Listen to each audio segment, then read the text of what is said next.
આનંદીબેન પટેલે જ્યારે આજથી 10 વર્ષ પહેલા સ્થાનિક સ્વરાજ્યની અત્યારે જે ચૂંટણી ચાલી રહી છે એ જ ચૂંટણીઓ ત્યારે હતી અને એમણે આ જે હથિયારો બતાવ્યા હતા, આ તસવીરમાં આપણે જોઈ શકીએ છીએ.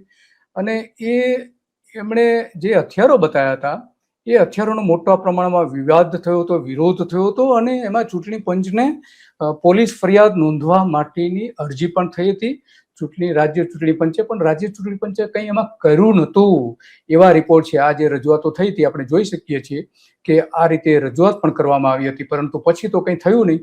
અને એટલા માટે આપણે વારંવાર એ વાત કરીએ છીએ કે સરકાર ખરેખર શું કરી રહી છે, શું કરતી હોય છે અને શું કરવા ધારતી હોય છે. કારણ કે અત્યારે આપણે 70-72 લાખ મતદારો ગુજરાતમાંથી ડિલીટ કરી દેવાયા છે, રદ કરી દેવાયા નામો.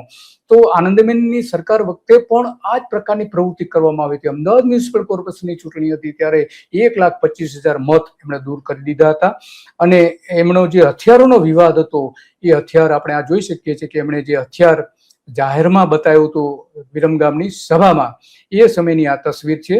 અને એ તસવીરની બધી વિગતોથી લઈને જે એની સામે જે લડત આપી હતી એ રોશન શાહ હતા. અને એમણે ચૂંટણી પંચથી લઈને દરેક જગ્યાએ રજૂઆતો કરી હતી કે ભાઈ તમે આ જે હથિયારો બતાવ્યા છે એ તો ગેરકાયદેસર છે અને ચૂંટણી પંચની આચારસંહિતા, ચૂંટણી પંચ